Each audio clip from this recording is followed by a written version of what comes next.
Good morning, all of you. Welcome to our TSN classes. Today we start chapter number 7. We continue from page number 166. Today's topic is physiological factor determining flexibilities. The range of movement possible at the joint or the flexibility depend upon a number of factors. जो range of movement है किस पे depend करता है? आपकी joint और flexibility पे.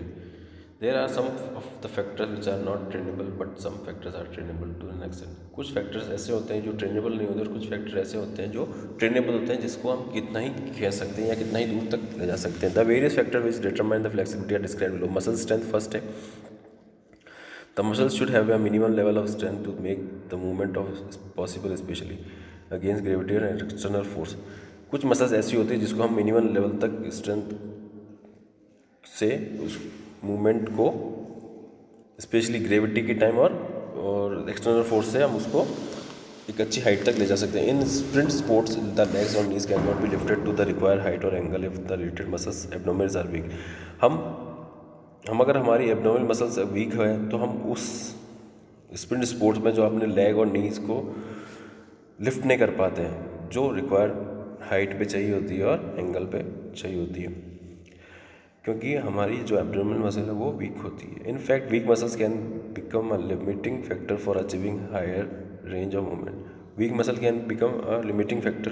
कुछ लिमिट तक ही वो आपको हायर रेंज तक ले जा सकती है या अचीव कर सकती है. Muscle strength is highly trainable and therefore can enhance flexibility of a person. Muscle strength जो है वो हाईली ट्रेनेबल होती है, therefore can enhance flexibility of person, जिससे कि क्या है कि जो वो इंसान की फ्लेक्सिबिलिटी को बढ़ाती है. Joint structure there are various types of joint in human body. Human body में बहुत सारी टाइप्स के जॉइंट्स होते हैं, जैसे कि सम ऑफ द जॉइंट्स इंस्ट्रिक्टली have a greater range of motion than others. कुछ जॉइंट ऐसे होते हैं जिनको हम इंस्ट्रिक्टली ग्रेटर रेंज तक हम उस मोशन को ले जा सकते हैं जो कि हम अदर्स को नहीं कर सकते हैं. For example the ball socket joint और shoulder has the greater range of motion in comparison to the knee joint. Example के तौर पर जो बॉल सॉकेट जॉइंट होता है उसको हम ग्रेटेस्ट रेंज तक मोशन को नी जॉइंट जो होता है उसको भी हम ग्रेटर रेंज तक मोशन कर सकते हैं. नेक्स्ट है age and gender. It is well known the fact that flexibility decreases with the advancement of age. हम ये जानते हैं कि flexibility decrease with the advancement of age. However, human body is trainable. Flexibility can be enhanced with the help of training as a strength and endurance such as. हम सभी ये जानते हैं कि एज से और जेंडर से फ्लेक्सिबिलिटी एज के हिसाब से डिक्रीज होती जाती है. However human body is trainable. हम ह्यूमन बॉडी को कैसे ट्रेनेबल बना सकते हैं? Flexibility can be enhanced with the help of training as a strength and endurance enhanced. Flexibility से हम फ्लेक्सिबिलिटी की मदद से हम क्या कर सकते हैं? स्ट्रेंथ और एंड्योरेंस को बढ़ा सकते हैं. Gender also determine flexibility. Gender जो है उस जेंडर की जो फ्लेक्सिबिलिटी उसको भी डिपेंड करती है. Females tend to more flexible than males. Female जो होती है मोर फ्लेक्सिबल होती है मेल से. फोर्थ है stretchability of muscle. Stretchability of muscle is also factor is limiting range of movement. Stretchability of muscle से वो कुछ हद तक मूवमेंट कर सकती है. For making any movement at a joint the muscles must contract and to execute the movement. If muscles are not regularly stretch they have tend to get shorter and finally restrict the range of movement possible at a joint. अगर हम अपनी muscles को regular stretch नहीं करते हैं तो वो क्या होती है? शॉर्टर मतलब छोटी होती जाती है. Finally stage of movement is possible at a joint. फिर वो उस रेंज तक मूवमेंट नहीं हो पाती जो हम जॉइंट से करना चाहते हैं. The stretchability of muscles train है to a certain extent. Stretchability से वो ट्रेनेबल होती है जहाँ तक हम उसको स्ट्रेच कर सकते हैं. Therefore it's can be said that stretchability of muscles can determine the flexibility to some degree. हम ये कह सकते हैं कि स्ट्रेचेबिलिटी ऑफ मसल्स जो है उसको हम कुछ डिग्री तक फ्लेक्सिबिलिटी कर सकते हैं. Internal environment of the athlete influence the flexibility. Internal environment क्या कहते हैं? अंदर की जो फ्लेक्सिबिलिटी है वो एथलीट की. For example 10 minutes warm bath increase body temperature and flexibility. अगर हम किसी वार्म बाथ करके हम अपनी बॉडी का टेम्परेचर बढ़ा लेते हैं तो उससे क्या होता है? फ्लेक्सिबिलिटी ऑटोमेटिकली अच्छी हो जाती है. अगर हम उसी तरीके से 10 मिनट तक किसी भी 10 डिग्री सेल्सियस टेम्परेचर में अगर हम अपनी बॉडी को हीट करते हैं तो हमारी बॉडी जो है वो फ्लेक्सिबिलिटी होने में थोड़ा सा प्रॉब्लम क्रिएट करती है. Previous injuries to connective tissues and muscles can be lead to thickening for fibrousing an affected area. Fibrous tissues are less elastic, can be lead to limb shortening and ultimately lead to reduced flexibility. Previous injuries से जो tissues के जो damage हो जाती है वो connected to muscles can be lead thickness for bracing affected area elastic to can lead limb shortening ultimately reduce flexibility. तो ultimately जो आपकी फ्लेक्सिबिलिटी है वो रिड्यूस होती जाती है और मसल्स लिम्ब जो शॉर्ट होती जाती है.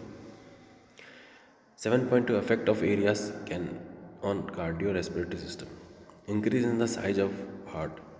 When we perform regular exercise, the muscles of the heart increase in size and strength.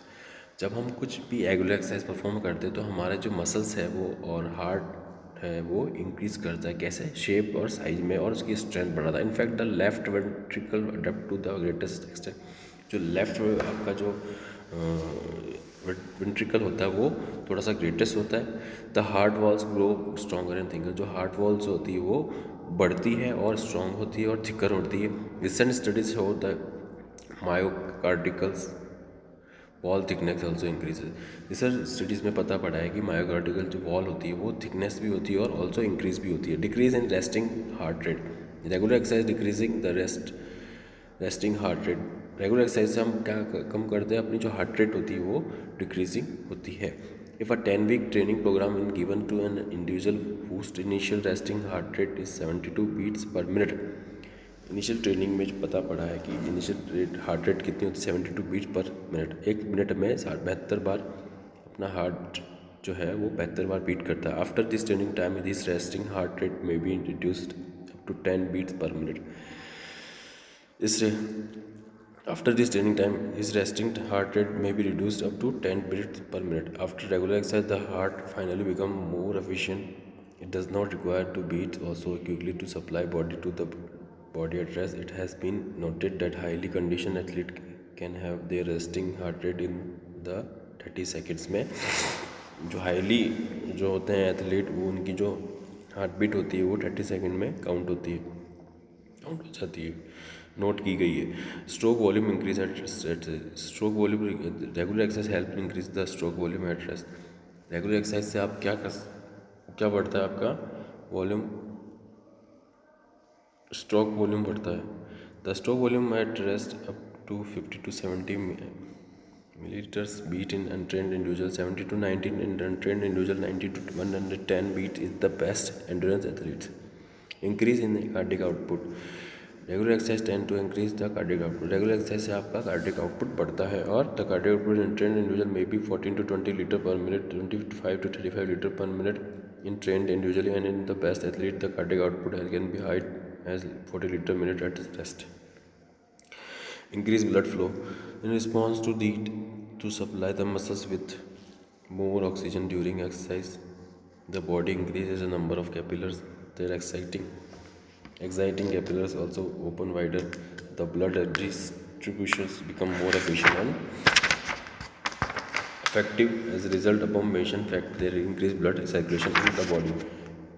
Increase कैसे होता है blood water? Supply muscles with more oxygen during. से जैसे हम एक्सरसाइज करते हैं तो हमारी जो ऑक्सीजन लेवल है वो बढ़ता है, तो वो क्या करता है, जो हमारे ब्लड को है वो the body increase its number of capillary. जो धीरे धीरे अपनी बॉडी जैसे इंक्रीज होती है तो कैपिलरीज नंबर इंक्रीज होता है. The most open wider the blood distance become more efficient.